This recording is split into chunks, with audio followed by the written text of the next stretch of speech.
Hi everyone, Bronze Monkey here, and welcome to the trailer historical review. We'll just talk about some scenes in the new Assassin's Creed Mirage trailer that got released, I think, last week. So let's have a look. So we have the new assassin.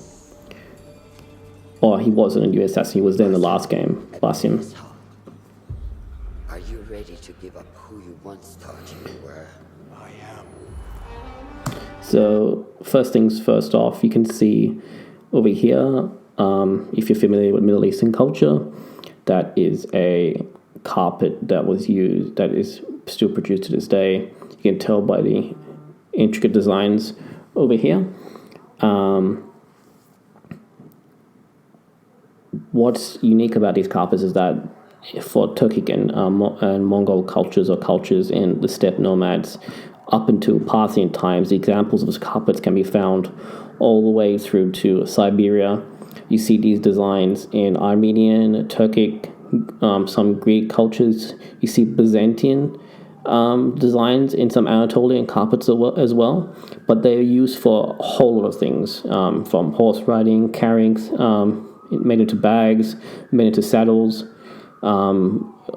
Silk ones are made into decorations for your house on the wall. These carpets are such a big part of Iranian and Iraqi, Middle Eastern, Turkey cultures. So the fact that they showed us off is really good here as well.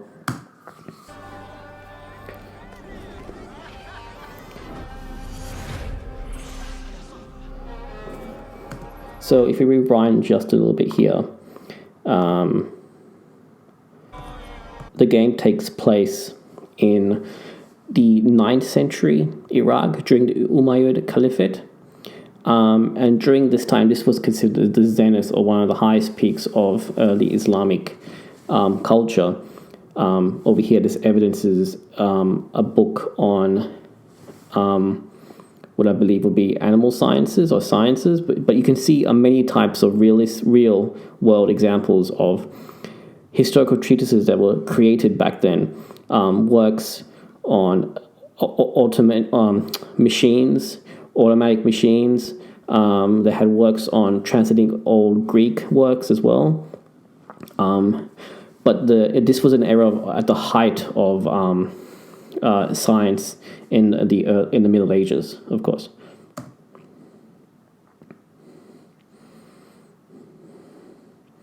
I think they really got the feel of the era as well. Over here you can see the traditional headdresses that you still see in parts of the Middle East and Turkey and in Iraq and Iran. These are very beautiful designs. They really went into depth here as well.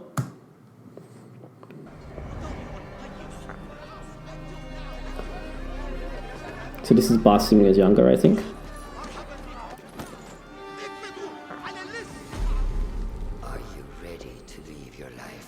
So I believe this area they're in now is in the castle at Alamut, which is not the same castle as was in I could be wrong, but in Masyaf was the other one in the first game. And I think Alamut was the one that Ezio went to in Revelations, which he saw the visions from the pieces of Eden.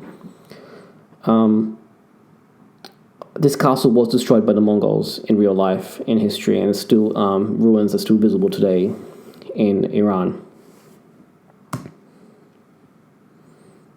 The path of shadows.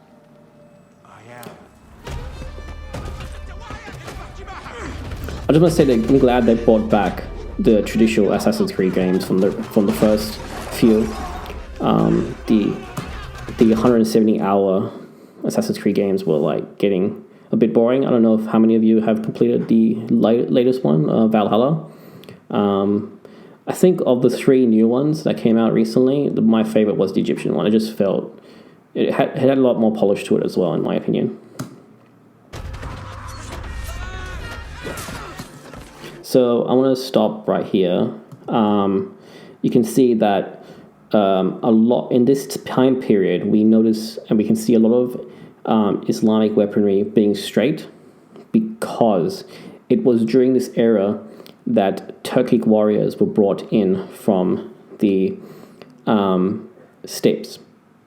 And because of this, because the reason they were brought in is because they were first of all, steppe nomads, no matter what culture, are always a hardier and a more military peoples than what would be in traditional areas, in these sedentary areas. They were hardy warriors that were brought in, but also because of the non-family ties to the area when they were brought in as, I would like to put in quotation marks, slaves, is because they had no reason to revolt into EC during this time period when the Turkic warriors realized that they outnumbered a lot and they were much more powerful than their Arab rulers. They decided to install their own caliphs in charge, which I believe this game takes place in that time period in the 800s, is when it takes place in Samara, which is a city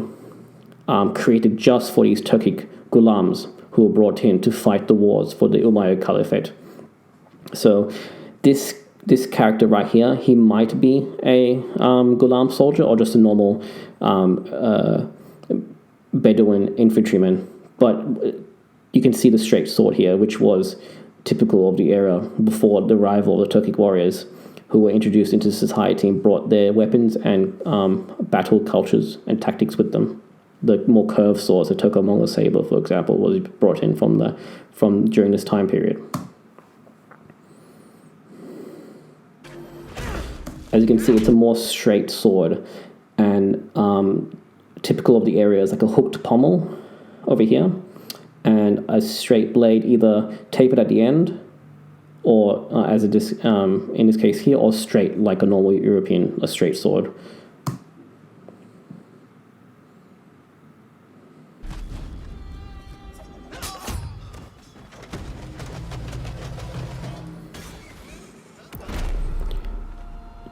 As you can see, there's an example there as well. So I believe that would be Samara, which was a city created just for the Turkic Gulams. Here we see him training. This is, I believe, Armour Castle. I forgot, it's either Masyaf or Armour, but they're different to the first game. And from the light, you will return to the dark. Oh, and this is where we see them cut off their fingers, which was removed in later games. Never forget the tenets you have sworn to uphold. Is it me, or do you feel like you would have like a much more severe reaction to cutting off your finger? But anyway, clear examples of Islamic architecture here: minarets, domes. I assume the buildings were that big back then. I believe the tallest building in the world at the time was Hagia Sophia. So I'm not too sure if there were buildings like this size back then, but I'm sure there are people who could correct me if I'm wrong.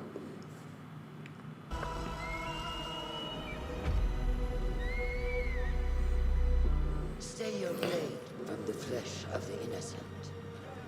So these are probably either the Ghulam Turkic soldiers or Turkic nomads brought in to fight the Umayyad wars as slaves.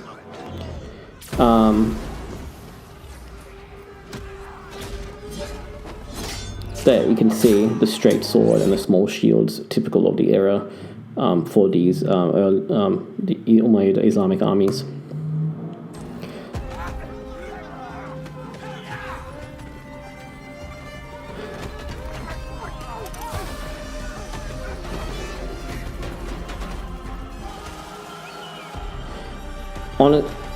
Honestly, I'd be surprised if they did not include, because this channel does focus a lot on Ottoman and Turkic and Islamic cultures, if they did not include that part of history, the only reason I would see them leaving it out is because the Ghulams, or these soldiers, most probably were in fact slaves.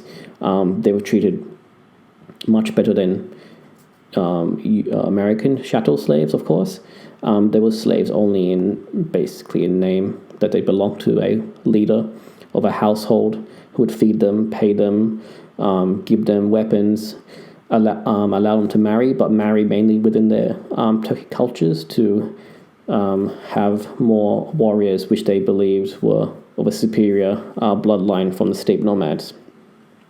The game does take place within the Anarchy at Samara, which is when we see the introduction of these cultures come in and a huge transformation in Islamic society.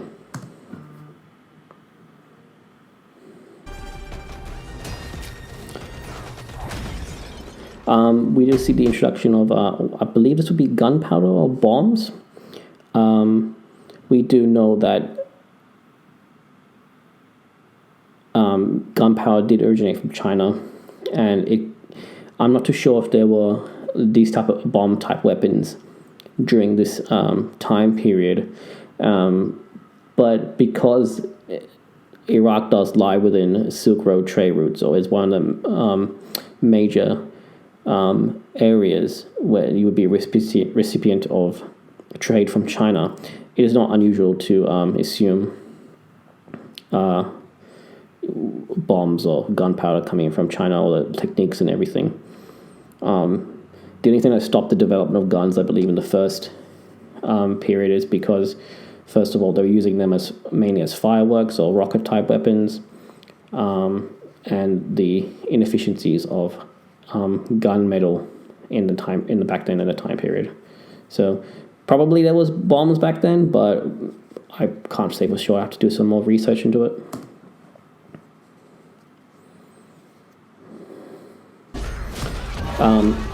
Great example of scale armor, which would have been found back then in that time period. It looks accurate in my opinion. If you could see, you could look up pictures or drawings from that time period of Umayyad armies.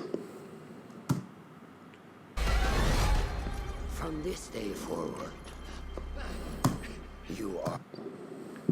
I just wanted to comment on the knife he was wearing. That is a traditional knife of Arabian countries.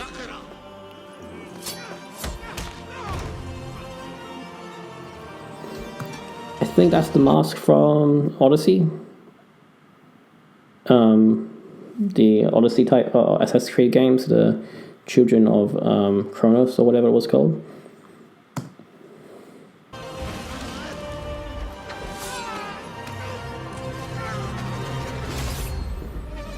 Oh yeah, and of course we see a lot of calligraphy and in the marketing material for the game, because it does take place in Iraq. And if you look on the website, there are some examples of calligraphy in the shape of spiders and eagles and scorpions. I think they hired a real calligraphy artist for this, and I think this says assassins or hidden ones or something in Arabic. But yeah. I always thought the idea of Islamic calligraphy art was always beautiful, and you can see here the geometric art in the background. I think they really went into great detail to make sure that this game is 100%. It's really accurate. But I would love to see more gameplay and check it out. It's before making any final decisions, and I would also play the game just to show you guys and comment on the historical accuracy of it. But yeah, I hope you liked this video and enjoyed. Of course, this part is about the visions he sees, which is the main part of his story. Basim has a lot of dark visions, apparently. Assassin's Creed Mirage. Anyway, so there you go. That's the trailer for Assassin's Creed Mirage. We'll definitely check it out on the channel. If you'd like me to watch some more trailers and comment on those, let me know. So see you next time.